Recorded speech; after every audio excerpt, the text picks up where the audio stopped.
Fala pessoal, tudo bom? Como é que vocês estão? Hoje eu venho aqui compartilhar com vocês um grande acontecimento para mim, em especial. Ontem de noite eu fiz a minha primeira live de entrevista com uma roda de amigos e a gente gravou tudo e vai aqui compartilhar com vocês. Foi uma roda de conversa onde a gente debateu sobre trabalho, evolução, celebração de conquistas. Depois passamos por alguns assuntos de relacionamento e por fim falamos sobre felicidade. No entanto, eu não consegui trazer para esse formato agora para vocês a primeira parte. Não sei o que aconteceu. Tecnologias, não sei, o universo. Não foi gravado. Então eu só vou trazer uma parte da primeira. Eu vou trazer o finalzinho da primeira parte, o meio e o fim. Mas é bem legal, é bem interessante, realmente. São 4 homens com suas histórias diferentes, momentos diferentes. E eu espero que todos gostem. Fiquem até o final, caso você queira participar, seja entrevistado, eu te falo como você faz isso. Eu vou ler aqui então, para que você conheça todos os meus convidados. Ele que é do signo de Aquário, pai, com 34 anos, atualmente, em breve 35, né? Já morou fora do Brasil por suas andanças e propósitos de vida, já morou em 7 cidades diferentes, é do tipo que não deixa a peteca cair, por isso já trabalhou com N modalidades, apesar da sua formação ser economista e hoje ele é coordenador de governanças no SEB. Gosta de se aventurar na cozinha com pratos elaborados, ele é amante da cultura nórdica. E não é um apreciador de filmes de terror. Com vocês, Pedro Martins. Ele que é do signo de Áries, pai de pet, a Ive e o Noah, 35 anos, empreendedor nato. Sobrenome deveria ser Trabalho. Ele é bacharel e mestre pela USP. É um educador físico, ele está em um relacionamento sério com a terapia. Bens a Deus, todo mundo fosse assim. Tem o samba no coração e sempre que pode, na mão, ele tem um violão. Natural de São Paulo, viveu parte da sua vida em Mococa e há 15 anos ele mora aqui em Ribeirão Preto. Constrói uma trajetória de sucesso, mas isso ele já sabia, porque já estava escrito, Maktub. Com vocês, José Malone. Diretamente de Brasília, capital e política do Brasil, ele que é publicitário, tornou-se uma grande referência para mim. Nesse cenário, pai de pets adoráveis, a Berenice e o Arturo, canceriano com ascendente em Capricórnio, pratica crossfit, tem o rock como a sua primeira opção de playlist, antenado nas notícias, no mundo, na internet, totalmente conectado com tudo e com todos. Além de ser um executivo comercial da Globo, possui a melhor qualidade. Ele é marido da minha melhor amiga, Alessandra Castro. A gente vai conhecer o Daniel Num. E por fim, ele tem um jeito caseiro, apegado à família e gosta de um conforto, que só poderia ser de um taurino nato. Pai de pets também, Nikito, o Rui, o Nino, a Mila e a Pituca. É a pessoa que mais consegue conversar comigo através de meme, o que eu considero uma habilidade incrível. Seria uma soft skills? Ele foge da academia como o diabo foge da cruz, mas a sua paixão verdadeira são as caminhadas e as corridas em lugares livres. Além disso, é o primeiro e único bibliotecário que eu conheço. Ele é formado pela UFSCar de São Carlos. Atualmente ele trabalha com regulação de ensino superior e é o responsável pelo credenciamento, reconhecimento e autorização de cursos de graduação junto ao MEC. Ele é amante do céu e das estrelas, gosta de assuntos totalmente aleatórios. Aliás, assunto com ele é o que não falta. Piada, então, nem se comenta. Com vocês, Matheus Tunes. Gente, é um prazer, vocês vão conhecê-los. Em breve a gente se vê mais. Quando ele tá gravando, geralmente aparece. Aí, isso. Agora sim. Agora sim. Gente, será que o outro não estava gravando? Não, tava, porque... Parece isso também. Vai, Elisa, continua a tua fala. O que eu falei? E a gente considera que um não na vida da gente. Antes da gente passar para o próximo tema, eu gostaria de fazer uma última Deu pergunta. um B.O. aqui, calma aí, deu um B.O. A tela apagou, peraí. Engenharia de milhões. Pô, Eu giro a tela, tem que ficar aí no. vai ficar preto. Como é que chama? Naqueles, tipo, falha nossa do vídeo. Vamos lá, Gente, Pedro. subiu você, calma, subiu vocês, da Ah, tela não, não, preta. Aí eu coloco de pé, aí mostra. Gente, vai, ó, eu vou ficar um pouquinho na vertical mesmo, não tem problema. Tá mostrando assim, eu viro e fica a tela preta, não sei. Vai, Vamos lá? vamos lá. Então tá. Antes da gente passar para o próximo tópico, eu gostaria de fazer uma última pergunta. Existe algum não que vocês levaram que vocês agradecem para vocês estarem onde estão hoje? Qual seria? Vocês querem compartilhar, falar sobre isso? Eu acredito que, na minha visão, todos os nãos que eu levei na minha vida foram fundamentais para eu poder estar onde eu estou hoje. Eu tenho comigo uma coisa muito interessante quando eu estou buscando crescimento pessoal. Tanto os nãos interpessoais das pessoas, quanto os nãos de oportunidade, eles me levam a algum lugar.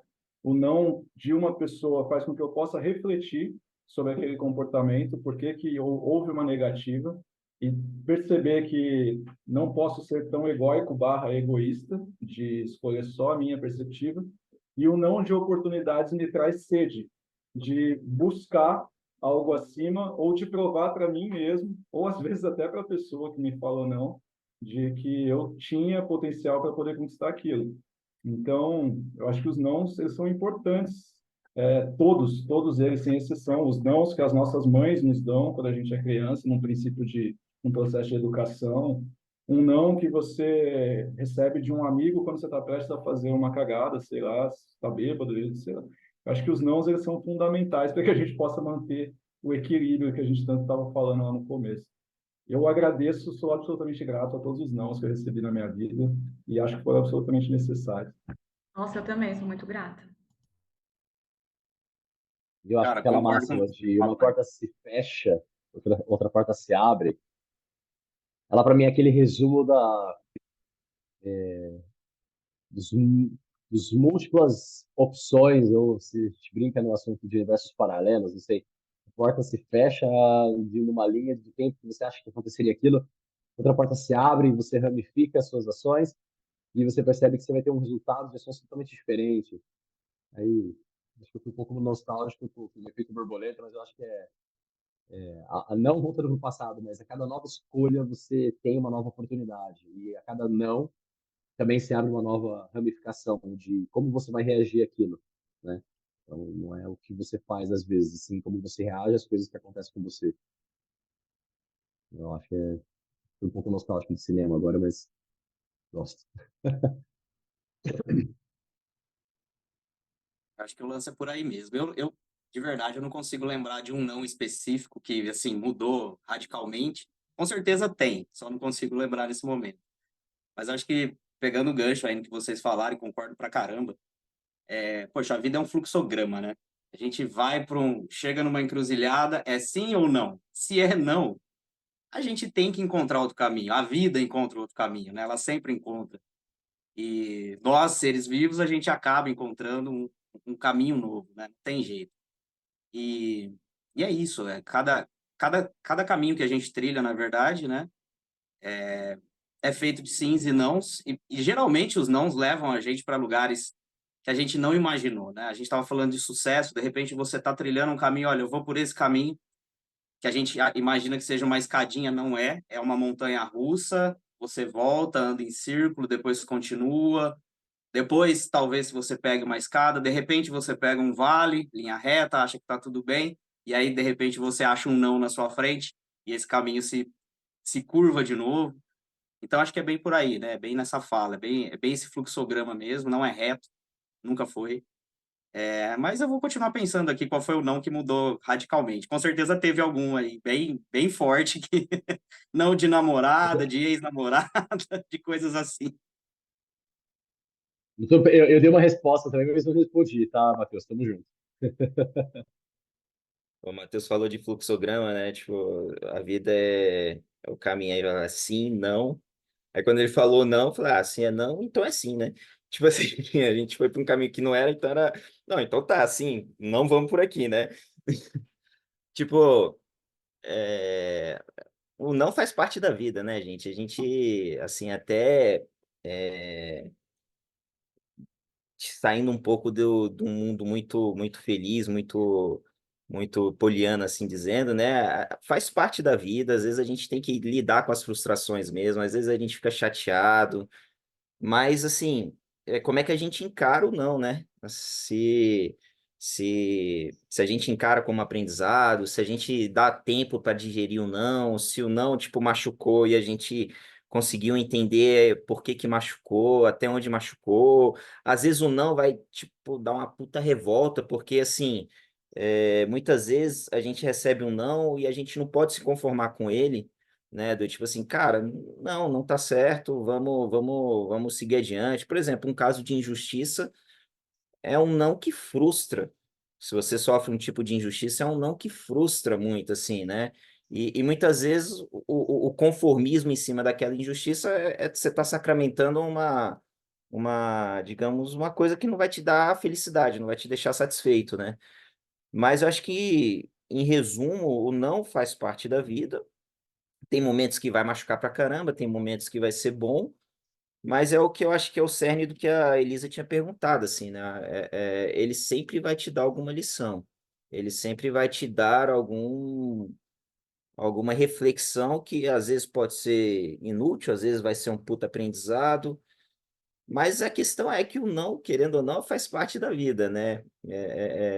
Você vê que aqui entre a gente tem gente que é empresário, tem gente que tem que correr atrás tem seus corres, né? E todo santo dia tá recebendo um não, assim, né? E a gente tem que seguir a vida. E aí, bom, vamos ver o que que a gente faz com isso, né? Eu quero deixar registrado que eu tive dois nãos na minha vida, muito importantes e decisivos. Tem um programa da Endeavor que eles colocam lá Day One. E aí vai um empresário, eles falam: "Ah, meu Day One foi quando teve a virada de chave". Não sei se um dia, né? Pode ser que eu chegue lá, mas vamos lá. Meu Day One, na real, foi quando eu recebi um não de uma empresa que eu trabalhava como advogada e meu pai falou assim: "Cara, você não tá feliz". E aí eu falei: "Não, não tô". E aí foi aonde eu comecei realmente a pensar a sair do meio corporativo e trabalhar só. E foi aonde o marketing entrou.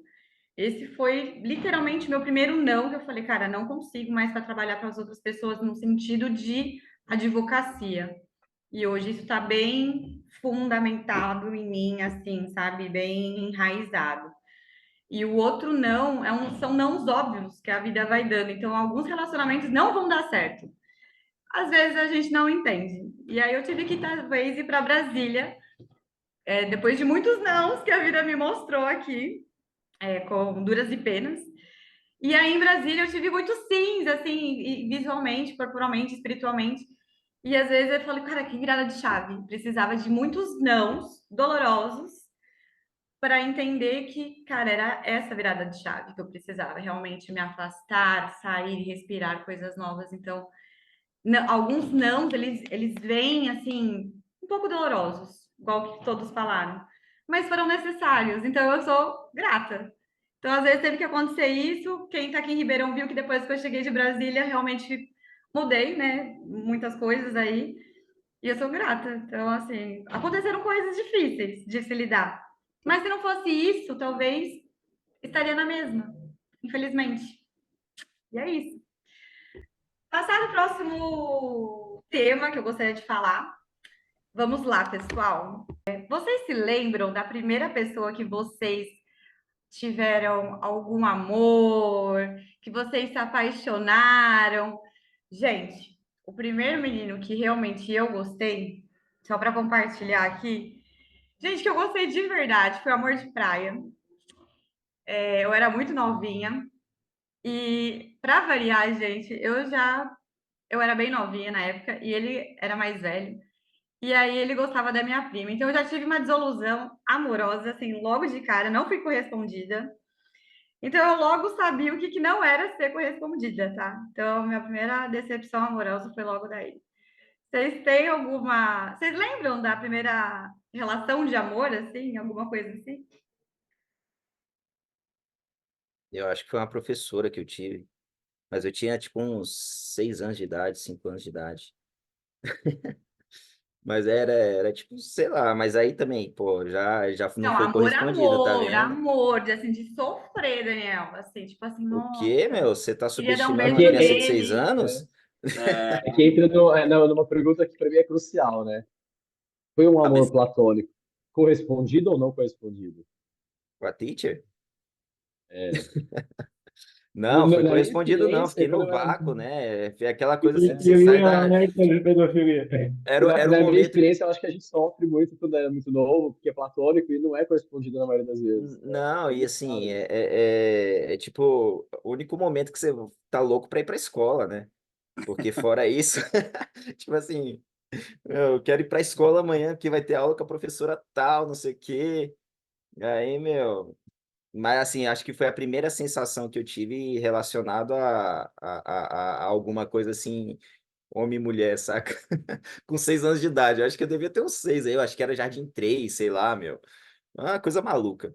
Mas. Eu acho que o meu era segunda, terceira série, e eu acho que a visão de amor na época era assim: quanto mais o menino atormentava a menina no recreio, mais ela chutava a canela dele, puxava o cabelo, ou seja, agressiva, assim. Era no máximo a maior linguagem de reciprocidade, do tipo, ah, eu gosto de você, vou puxar seu cabelo. Pra mim foi uma coisa muito, sei lá, segunda, terceira série, quando a gente era os famosos capetinhos, assim, da Tinha um escola. sentimento meio sado aí, né? Tô ligado. Mas acho que eu beira o limite assim, o que que uma criança, sei lá, de 8 9 anos entende de amor, né? Então, se eu chuto a canela dela, puxa meu cabelo, é recíproco, sei lá, sei lá. Acho que pra mim foi uma coisa assim, muito breve, mas foi muito mais no sentido de provocação, de brincadeira, porque não tinha, né, uma linguagem de amor, não entendia até características dos gêneros e tudo mais que pudesse fazer acontecer, mas acho que talvez tenha sido uma primeira lembrança minha de como que eu acho que eu gostei de alguém mesmo às vezes não sabendo, mas assim, coisa trivial. Sabonetou, hein? Cara, nossa, se eu for falar de paixão de infância, eu me apaixonava na escola a cada 3 meses, cara, porque eu nunca eu ia consegui. falar, não deixa o Malone falar não, senão ele vai ficar um ano aqui falando. Eu vou ficar, Tá apaixonado? eu, dei, Só a eu, eu me primeira, apaixonei Malone. tanto na escola que eu dei meu ursinho de É um pelúcia apaixonado. preferido para uma menina na escola e ela não me deu nem bola. Então, assim, eu vou falar do primeiro, do amor mais interessante que eu tive, cara, que foi na época do Orkut. Tinha aquelas comunidades que a gente ficava ali 13, 14 anos, começou a mexer no Orkut, aí com 16 tinha aquelas comunidades, quem você acha bonito, quem você não acha. E a galera do Brasil inteiro comentando, eu conheci uma menina de Porto Alegre, e aí a gente começou a conversar pelo Orkut, a gente começou a ter um namoro virtual. Aí era interessante que a gente se mandava carta, aí as cartas, cara, eu vivia esse amor assim, era um negócio absolutamente romântico, né? Porque chegava carta todo mês, aí a gente se ligava, comprava cartão de telefone para ligar no dia em que a gente respondeu o primeiro post um do outro, assim, então era todo dia 15 de setembro, completava um ano. E eu lembro que eu não tinha, pô, eu morava em Mococa, no interior de São Paulo, não tinha como ver a menina, cara. E eu falava assim, pô, eu tô vivendo um amor platônico, eu não vou conseguir ver. E eu fiquei 2 anos namorando virtualmente com ela, 2 até que anos. entrei na faculdade. E aí, na primeira semana da faculdade, o Bradesco brotou na porta da faculdade e falou assim: Olha, a gente está oferecendo um cartão de crédito universitário para vocês. Eu falei, mas eu não tenho renda. Não, mas tem R$ 2.000 pré-aprovado aqui. E a primeira coisa que eu fiz foi comprar passagem para ir para Porto Alegre, cara. E aí foi muito curioso, porque assim, foi a primeira mulher da minha vida. Então ela era virgem, eu era virgem. Foi um negócio lindo, maravilhoso, muito bacana. E, cara, que loucura, você sabe? Você atravessar o estado meio que central do Brasil, sabe? Pegar um ônibus, pegar um avião e ver uma pessoa. E, pô, hoje a gente é muito amigo, foi muito interessante, cara. Foi um amor muito gostoso de viver. E eu acho que essa é uma história de amor bem diferente, mas eu fui privilegiado, foi bem genuíno, assim, e foi bem saudável. Que sorte, hein, Malone? Nem todo mundo, né, teve essa possibilidade. Digno de filme, hein, Malora? Digno de filme, roteiro de filme, cara. Nossa, foi muito bacana, cara. Porque eu pensava comigo assim, né? Essas questões. a gente que é homem, né, a adolescência da gente, ela vai chegando de maneira predatória, assim, e aí, você não vai perder a virgindade, não sei o quê, tudo mais e tal. Eu falo assim, cara, eu sei que em algum momento da minha vida eu vou começar a transar, e a hora que eu começar a transar, eu não vou mais parar. Então, a primeira mulher, eu quero que seja uma mulher que eu amo, assim, sabe? E aí foi da hora demais. Foi muito massa. Aí depois o resto é história. O resto é Tinder. Não só Tinder, não só de Tinder esse vídeo Não, aí. e o Malone falando, eu lembrei mesmo que, tipo, na época do ICQ, na época do Messenger, tipo assim, a gente entrava na sala para bater papo, aí chegava uma pessoa que você nunca viu na vida, não tinha foto, não tinha, né? Aí o papo era bom pra caramba, você ficava apaixonado, marcava no dia seguinte, aí tipo a pessoa não vinha, né? Aí você não encontrava ela mais nunca, aí você ficava sonhando com a pessoa uma semana, aí na semana seguinte aparecia outra, sonhava de novo mais uma semana e tipo nunca dava certo, né? E quando mandava foto, você ficava esperando 2 dias a foto baixar para ver a pessoa. Meu Deus, a expectativa de ver a pessoa. E você marca o horário e Deixa eu a internet de Abra escada a não quadra. pega, né, velho? Eu acho que essa era da gente com a internet fez a gente se apaixonar muito, cara, né? deixa eu ser Virtualmente. E nostálgico da sofrer pra caramba, tecnologia. né? Uma coisa que eu achava engraçado, mas eu adorava. ICQ, você podia solicitar uma requisição lá para a pessoa para abrir um chat. E não era um bate-papo, tipo assim, formato Messenger, que era uma caixa de texto e você digitava, ela estava digitando e você mandava a mensagem. Era tipo uma tela de prompt, assim, tipo, MS-DOS, digamos assim, que você digitava e ela via você escrevendo. Aí, se você escrevia errado, você apertava backspace, você pagava, ela via e recuava e ela voltava a digitar. Aquilo era, sei lá, um estímulo de atenção absurdo, porque você ficava assim na tela. Aí ela tá escrevendo, aí ela tá apagando, agora ela tá escrevendo, agora ela tá Só desenvolveu. gerava ansiedade. Nossa, e eu acho que isso na época da adolescência foi tipo uma das coisas mais incríveis que eu já tive, tipo de é, como que eu conseguia quebrar uma distância de conversar com qualquer pessoa em uma distância grande e você sente que ela estava próxima, sem existir chamada de vídeo na época que a gente está hoje. Era sentir que a pessoa realmente estava digitando naquele segundo e você estava vendo aparecer na sua tela. Gente, não sei quem que poderia fazer isso, mas Lembrando que ó, a gente era conversava um feature muito, legal, viu? lembrando que a gente conversava muito depois da meia-noite, né? Porque era modem, e aí tinha que discar depois da meia-noite para ser um pulso único, coisas Exato. da nossa época, né? Eu acho que todo mundo aqui tá na reunião, tá numa faixa aí entre 30 e 40, e Quem tá com 40? acho que a gente escolheu isso. Tá Tem ninguém com chegando. 40, Pedro. Mais uma Copa do Você, Mundo. chutando, eu não conheço todo mundo. E a imaginação também fazia a gente ficar meio doidinho, né? Porque eu acho que ela que era o terreno fértil pra gente ficar apaixonado, né? Pela pessoa que você nunca viu na vida. Conversou, tipo, 3 horas com ela e você já quer casar com a pessoa, né? Vai entender isso. A idealização, né, cara? E a gente, É, a primeira, o primeiro cerne da idealização na cabeça da gente, né, do platonismo. Uma vez eu estava na terapia e a terapeuta falou assim: ó, a gente foi criado com um conceito de romantismo de que o príncipe precisa casar com a princesa, e etc. Então, aí vem festa junina. Quem em festa junina não sonhou em dançar com a pessoa que você gostava na sala?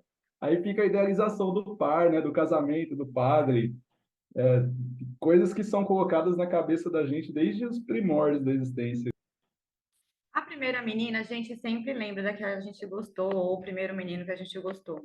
Eu gostaria de saber se vocês lembram do primeiro trauma, de relacionamentos. Né? Eu sei que hoje em dia o Nossa. Pedro está namorando, o Daniel é casado, né? Então, assim, possuem relacionamentos firmes, talvez e estejam em construção aí para que possam se moldar e consolidar essa relação e tal. Mas mesmo assim já passaram, né, por outros relacionamentos que não deram certo e que trouxeram algum trauma. Como que houve essa superação para cada um de vocês, para serem o que vocês são hoje como homens? E o que que vocês acham que poderia dar uma dica, assim, se um filho de vocês pedisse uma ajuda? Elisa, eu acho que essa pergunta ela é chega a ser tão profunda e dependendo do ouvinte, porque você resgata muita coisa que foi momentâneo e que provavelmente gerou traumas, feridas que levaram anos para ser superados, curados. Então, eu estou num relacionamento, tô feliz, mas eu tive que abrir e expor, por exemplo, essas minhas feridas, por exemplo, para ela me conhecer, que eu tive, sei lá, em 3 relacionamentos iniciais, né? Quando a gente perdia o bebê, eu fui traído. E assim, não foi traído no sentido de só eu soube, não. Foi, tipo, traído no sentido de escancarado para ou a escola toda, ou a cidade toda. Então foi hiper traumático e me fez eu me recolher por anos, né, para curar minhas feridas internas. E isso fez com que, com certeza, quando você olha os obstáculos que a vida te põe e que você consegue superar ao longo do tempo, não é fácil. Isso te torna mais pronto, mais maduro, mais preparado para a vida. Não é legal passar por isso, não recomendo, não foi fácil, mas é legal a maneira como você, hoje, por exemplo, eu com 34, quase 35, olho para um acontecimento da minha infância traumático e eu não preciso sentir dor em relembrar, porque eu já superei isso, já amadureci, já internalizei essas feridas e já expus como é uma maneira de me magoar assim, profundamente. Então, ao meu ver, eu superei, mas para mim é importante que, seja lá com quem você se relaciona, que a gente consiga ser sensato, sincero, transparente para expor quais são as nossas maiores feridas. Porque você vai se relacionar com uma pessoa que ela não sabe o que você passou. E nada melhor do que você contar a sua história de vida para a pessoa se situar, o que que essa pessoa passou ou não passou, o que que é mais gritante, é mais grave, o que relembra episódios ruins, para ela pensar assim, nossa, vai rolar uma empatia da minha parte de entender tudo isso. Então, eu acho que isso faz parte de uma evolução de pessoa e principalmente como você se relaciona hoje em dia. Então, nós somos, talvez, na reconstrução das nossas feridas passadas. Acho que até virou viral, assim, no Instagram, nas redes sociais. É, parece que a segunda metade da nossa vida é tentar se curar das sacadas, dos traumas que a gente teve na primeira metade, né? Então, eu acho que é bem por aí. E graças a Deus eu consegui ter essa transparência, essa confiança para conseguir contar toda a minha história pra minha namorada, para ela entender onde ela estava pisando. E eu acho que isso foi primordial para uma fase de amadurecimento do relacionamento. Eu acho difícil, mas acho que é super necessário, tá?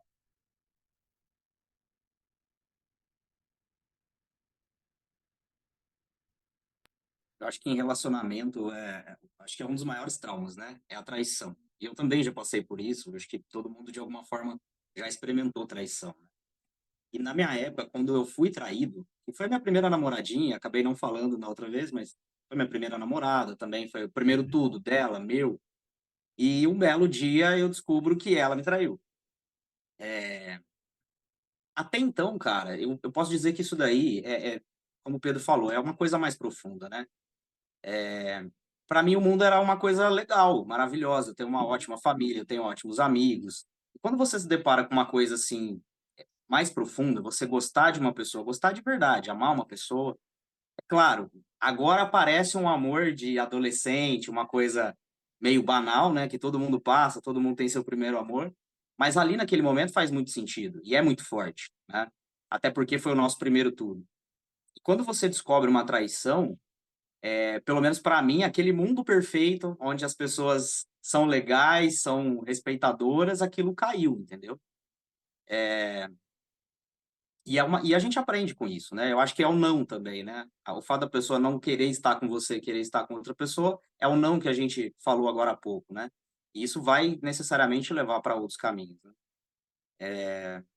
E eu acho que a gente aprende muito com isso, cara. A gente aprende muito com os traumas. A gente pode levar isso para um lado, como muitos levam, né? Para um lado completamente sem cabeça, de cometer coisas terríveis aí. Mas nesse momento que é importante a gente lembrar dos princípios e todas as outras coisas que de família, enfim, para que a gente não caia, não faça uma besteira, né? Porque a primeira coisa que você quer fazer, poxa, né? Além da tristeza, né? É tirar a satisfação, é saber o porquê. Mas eu acho que isso, além de te mostrar que a vida não é tão bonita assim, tão perfeita assim, faz você pensar também, né? Essa questão, eu quero isso para mim. Você aprende também a respeitar, você aprende que você não deve fazer isso com outra pessoa, porque, poxa, você sentiu uma coisa tão doída, chega a ser uma dor física, que você não quer isso para outra pessoa, né? Então, eu acho que vale esse aprendizado. Eu acho que é isso que eu falaria para um filho, né? Poxa, não traia, né? Se você gosta, conversa, vai até as últimas consequências, mas não traia. A gente está falando muito no âmbito da traição aqui, né? Ninguém chegou no falando do psicológico, né? Eu Ainda. ia, Não sei se o ia tocar Daniel vai nesse se ponto agora. pronunciar, Ia nenhum. tocar nesse ponto agora. Bom, a gente tem mais 10 minutos aí, segundo o nosso aplicativo aqui. Cara, com relação à dor, eu aprendi. Uma das maiores dores que eu tive em relacionamentos foi mentira, né? A gente fala traição, isso aqui, mentira, porque a mentira, se você coloca no outro lado da balança, é a confiança. E quem dá a confiança é você. Então, às vezes, a mentira. Todo mundo está numa caminhada, cada um tem um nível de evolução. Tem pessoas que ainda não passaram por aquele estágio, tem pessoas que precisam errar para crescer. E aí, uma das coisas que eu aprendi nesse âmbito do psicológico, do cuidado psicológico, é que eu me preocupava muito em ter o olhar do outro. Então, sei lá, se uma pessoa me magoava, eu ficava chateado e aí eu entrava num limbo depressivo e aí eu fazia coisas para poder chamar atenção, porque eu queria ser visto pelo outro. Seja no âmbito de traição, seja no âmbito de mentira, seja no âmbito da pessoa não me responder, eu tinha aquela necessidade de que a pessoa pudesse atender a minha demanda. E naturalmente, eu ia criando situações que pudessem ser traumáticas para mim. E aí, consequentemente, a partir do momento em que eu vi isso, essa necessidade que eu tinha de ter o olhar do outro, eu percebi que eu não tinha o meu próprio olhar. E a partir do momento em que eu passei a olhar para mim, eu deixei de precisar da necessidade do outro. E aí eu consigo compreender a imperfeição do outro. E se a pessoa, de repente, não atendeu uma expectativa, que é uma expectativa cultural de um casal que se casa, se a pessoa não atendeu uma expectativa, que é uma expectativa profissional, de, pô, eu preciso estar com uma pessoa que tem uma carreira, etc., eu simplesmente entendo que eu preciso olhar para a minha vida sem julgar a outra pessoa e, a partir desse momento, eu acabo anulando esses traumas. Por quê? Porque não existe a expectativa. Óbvio que a gente fala de uma maneira assim, é como se fosse uma regra, mas é utópico não existir expectativa. A expectativa sempre vai existir de uma maneira ou outra. Mas você dosar, controlar, entender que cada um está numa caminhada e que, de repente, se aquela pessoa te machucou é porque, de alguma maneira, você permitiu. E se você não permitiu, é só você não lidar com aquilo mais, fez com que eu pudesse me reequilibrar e não mais sofrer como eu já tinha sofrido por relacionamentos, né? Eu cheguei a limbos profundos de dores por conta de relacionamentos e que eu só consegui sair a partir do momento em que eu olhei para mim e não mais para o outro, né? Então, quando a gente é traumatizado, é porque existiu uma frustração relacionada ao que você esperava do comportamento do outro, mas não dá para a gente prever qual vai ser o comportamento do outro. Somos todos seres humanos, somos passivos de erros, e eu acho que é necessário a gente amenizar um pouco mais essas questões, ao invés de ficar retroalimentando sentimentos que podem acabar fazendo com que a gente venha a entrar em decadência emocional. Daniel? Quando eu vendo vocês falando assim, tipo, de certa forma a gente percebe que é normal, né? Tipo, a gente passou por isso em alguma fase da vida, né? E à medida que a gente vai envelhecendo, a gente vai criando uma coisa que é muito caro, né, pra gente, assim, que é o discernimento, né? O discernimento é um negócio que, tipo, vai fazendo a gente olhar para os traumas e percebe que, tipo, ele não tem mais aquele poder de te congelar, de você, tipo, deixar de viver ou de experienciar coisas novas, porque você tá preso a um medo, a uma coisa que gera quase que um pânico, né? Assim, uma rejeição muito forte. É, Acho que hoje, no atual estágio da vida, eu não lembro de algum trauma que me congele, assim. Lógico, teve fases da vida que eu fiz bastante terapia, assim. Já tive traumas relacionados a trabalho traumas relacionados a relacionamento, eu, provavelmente tive, assim. Eu acho que eu tive grandes dores em relacionamento, por exemplo. Eu já tive eu namorei a Alessandra antes de depois voltar a namorar com ela de novo e de fato casar. E eu acho que foi uma das maiores dores foi o fato de eu ter, como é que fala? Terminado com ela naquele primeiro período, assim, né? Até porque é, é, é, hoje, tipo assim, eu me sinto no lugar certo, na hora certa, sabe? Tudo tá certo, né? Então, quando não tava certo, foi uma dor, assim, grande, né? Mas, assim, eu acho que o trauma, ele precisa ser vivido, assim, ele precisa ser sentido e ele precisa ser entendido através de como você sente ele. Porque é só assim que vem o discernimento, entendeu? Que vem aquela coisa do tipo assim, meu, beleza, isso é uma ferida, ela precisa ser cicatrizada e a vida precisa ser bela como era antes, precisa ser prazerosa, porque senão sei lá, tipo, quando você perde o prazer da vida, que é o caminho perigoso, né? Que é o caminho que nenhum ser humano deveria escolher, né? Pensando num bem-estar pessoal. Mas eu acho que se eu tivesse que dar um conselho cara, dá seu tempo, né? Tipo, digira isso, sente de verdade o que que é isso, sente essa dor, tenha contato, até para você saber o que que é essa dor, né? E tipo assim, sabe, eu não sei se vocês já passaram isso, mas sabe aquela dor gostosinha? Muitas vezes você também sente uma dor gostosinha que você precisa viver ela, saca? Então, tipo assim, é preciso entender, sabe? E você só vai entender passando, você só vai se tornar uma coisa fácil depois que ela já foi muito difícil, assim, né? E é que nem uma criança que quando ela não tem o pirulito ali na hora, tipo, parece que o mundo tá acabando. Aí quando você vai crescendo, o discernimento vai trazendo, tipo, porra, isso é só uma balinha, só um pirulito, sabe? Então, eu acho que os traumas, assim, amorosos, os traumas da vida, eles precisam ser vividos. E eles precisam ser entendidos para que ele não congele a sua vida daqui adiante, né? Para que ele, por exemplo, o Pedro falou que consegue hoje olhar para trás e não sentir dor, né? Então, assim, eu acho que vem com discernimento mesmo, assim, né? E lógico, é uma grande lição porque você sabe, o trauma traz para você também um senso de ética, né? Um senso de moral que é do tipo assim, cara, eu jamais vou ter uma conduta que possa ferir uma outra pessoa, até eu mesmo, que vai me causar um dano, digamos, na alma, que para depois você sarar aquilo leva muito tempo, né? Então, muitas vezes você, por exemplo, se você está num relacionamento onde há uma dependência emocional, onde há um relacionamento abusivo, ou se você está no trabalho e, tipo, você sofre um assédio moral, muitas vezes são 2 anos, 3 anos de terapia para você voltar à sua potência que você era antes, assim, sabe?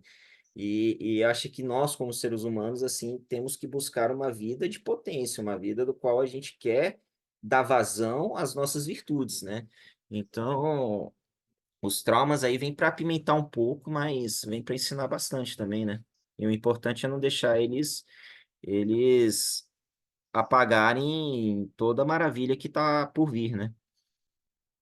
E é importante lembrar que a gente também já traumatizou alguém, né? E isso também se torna discernimento, né? Foi interessante isso que você falou sobre pautar as atitudes, né? Porque você reconhecer também o seu erro e não só a sua dor é importante para você poder crescer e ter esse discernimento. Exatamente, exatamente. Gente, chegando quase já no fim, é meio que agora a Maria Gabriela, cada um vai falar uma palavra só, o que significa o que vem à cabeça. Tem uma pergunta que eu fiz, que é assim, né? A felicidade, a gente meio que está numa prisão, porque a gente está em busca da felicidade a todo momento, né? Então é quase nós somos escravos da felicidade. Se a gente pensar, Pondé fala, se a gente usa uma fórmula, para mim a felicidade é eu e meu marido e 2 cachorros numa casa. Cara, isso é uma fórmula que eu coloquei na minha cabeça. Eu posso ser sozinha na minha casa aqui em Ribeirão Preto. Eu sou extremamente feliz nesse sentido. Mas aos olhos dos outros que colocou uma fórmula que eu casada com um cachorro sou feliz. Seria essa fórmula. Então, o que é felicidade para vocês em uma palavra? Vamos supor, para mim, felicidade é liberdade. Cada um solta uma palavrinha aí, bora lá? Conhecimento. Paz. Luz. Eu vou dizer, mas eu não tenho certeza. Mas eu acho. Equilíbrio. Eu quero ler rapidinho, antes da gente finalizar, um trecho. E para finalizar aqui, eu vou trazer uma breve análise de Walter Benjamin, onde ele faz a diferença entre vivência e experiência. A vivência é uma composição dos nossos atos do dia a dia, rápidos ou não, como escovar os dentes, fazer café, ir no supermercado e academia. É o nosso dia a dia, é composto por vivências.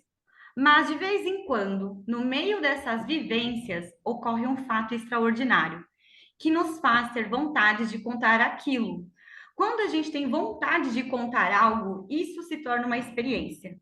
E eu espero que vocês possam ter tido essa experiência aqui hoje comigo e que vocês possam contar para as outras pessoas. Porque esse tipo de assunto, esse tipo de papo, a gente poderia ter tido num bar, num almoço, pelo WhatsApp, pelo direct. E eu acho que eu queria proporcionar isso. Não sei se foi, mas foi muito importante para mim. É isso, gente. Espero que vocês tenham gostado e que tenham sido uma experiência muito gostosa para todos vocês. Show. Valeu. Gostei bastante. Foi um prazer conhecê-los, todos vocês, assim, tipo, gostei bastante do papo, achei legal. E espero ter isso mais vezes, assim. E vou ficar feliz em me tornar amigo de vocês. Desculpa, para isso, Daniel, basta você vir para Ribeirão Preto. O bar vai estar esperando. Pode ficar tranquilo. Eu agradeço o convite. Eu acho que foi muito bacana. Eu acho que os assuntos exploraram de um nível de empatia que qualquer pessoa que estiver ouvindo isso vai se assemelhar às situações, às vivências. Eu acho que é isso que toca a gente, no sentido. Gostei muito desse assunto. Espero por mais. Vou seguir. Eu desejo sucesso para a Elisa nessa iniciativa. Eu acho que é muito bacana. E eu queria terminar com aquele, sem citar marcas, mas o Daniel talvez lembre, de um antigo comercial que para eu atingir a eternidade basta não me desgastar. Para você atingir a eternidade basta você fazer uma coisa notável. Eu acho que isso é importante. E a Elisa acho que tomou um passo bem bacana no início disso daí, dessa jornada dela. Parabéns. E obrigado pela participação de todo mundo e obrigado pelo convite. Gente, se vocês ficaram até aqui no final do áudio, coloquem nos comentários #experiência, que eu vou fazer mais vezes, vai ser um indicador para mim. E é isso. Uma boa noite a todos. Até mais.